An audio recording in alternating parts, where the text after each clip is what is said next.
Let's talk about it with JW. We're bringing all the stories right to you. Celebrity news and the things they do. Keeping you informed, it's what we do. What's good, y'all?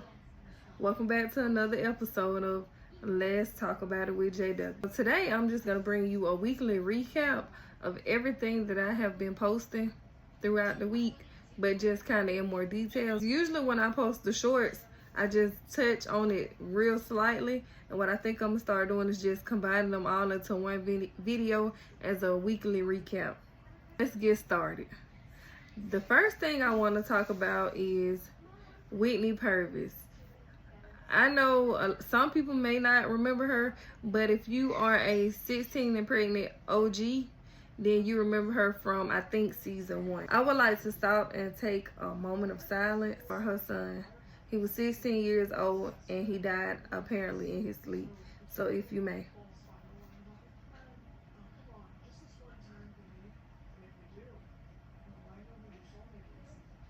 Okay, now getting into the details.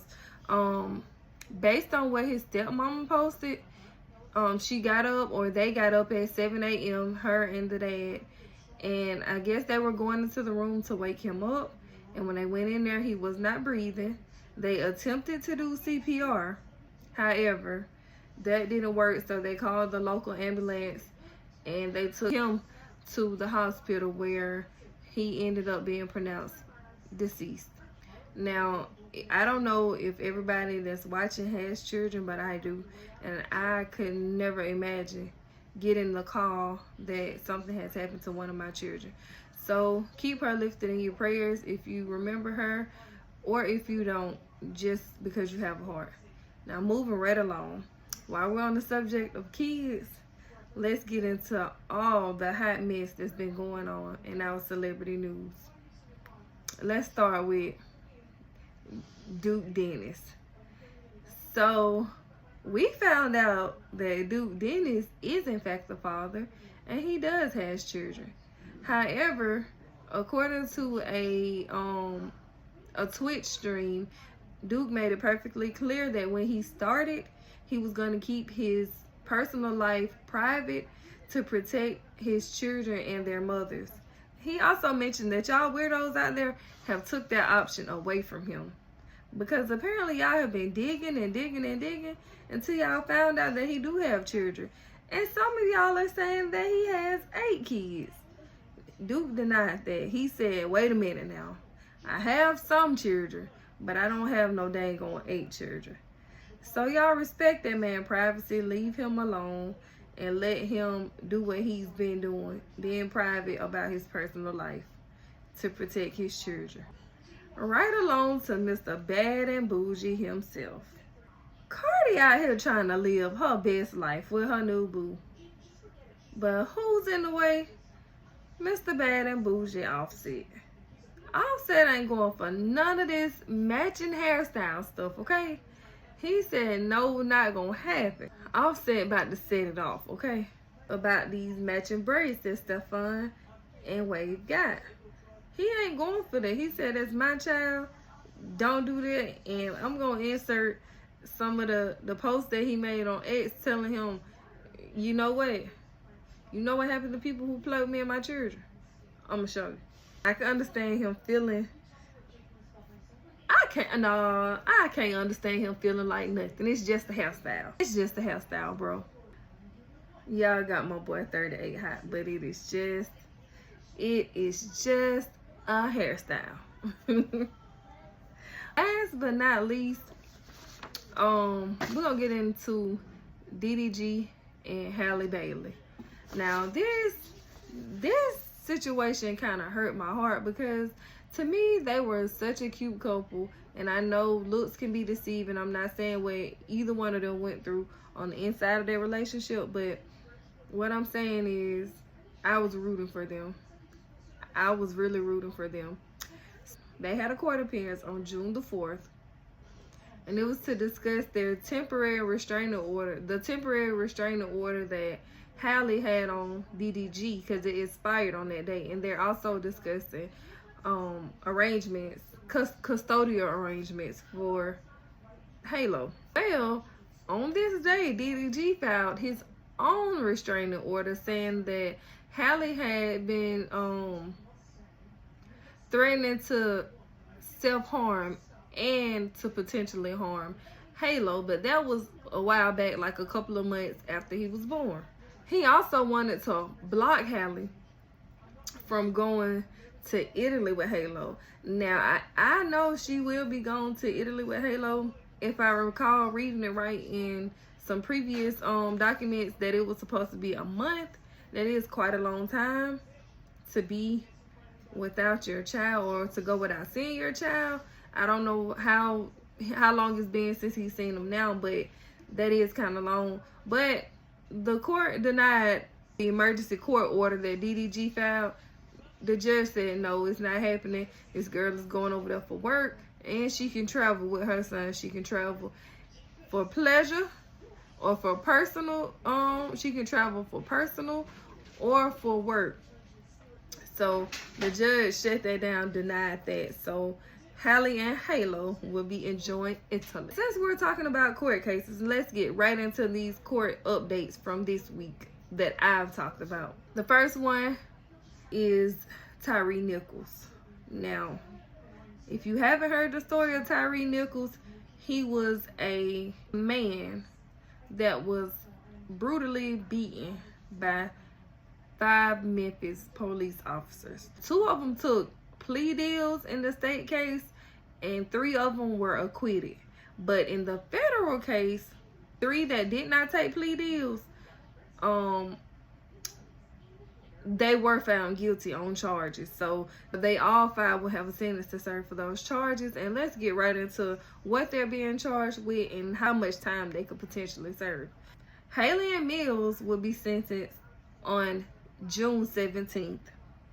Smith and Bean will be sentenced on June 16th.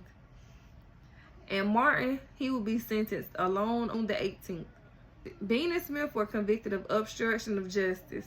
That carries a potential federal prison sentence of up to 20 years. Halle faces a potential life sentence. Ugh. Hate to be him.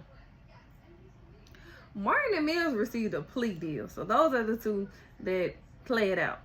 The prosecution, however, recommended 40 years for Martin and 15 years for Mills. Now, I think Martin has been in the headlines for some other trouble he's been into as well. So that could potentially hurt him. We'll have to stay tuned to see about the sentencing of those 5 officers. But whatever it is, I personally hope that they receive the max, because I feel like they got off on the state charges. That's my opinion. And getting towards the end of this week's recap, let's touch on Lil Durk. So Lil Durk legal team said we're going to come up with some quick. So they came up with a $4.5 million bond package or a $5 million bond package. I'm not really sure of the final amount, but it was between $4.5 and $5 million. Included in this package, he will be confined to the house for 24/7.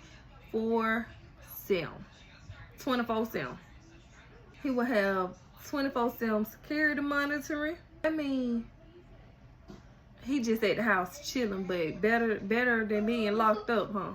Better to be at home, stuck in the house 24/7 with security monitoring, than to be locked up in that chain gang.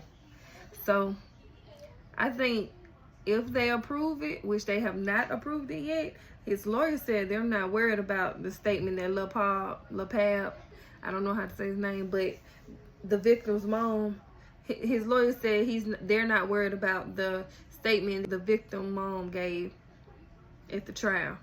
They said they ain't worried about that. So we'll see how he turned out with it, and hopefully he goes home, because when court starts, I think my boy might be doing some time.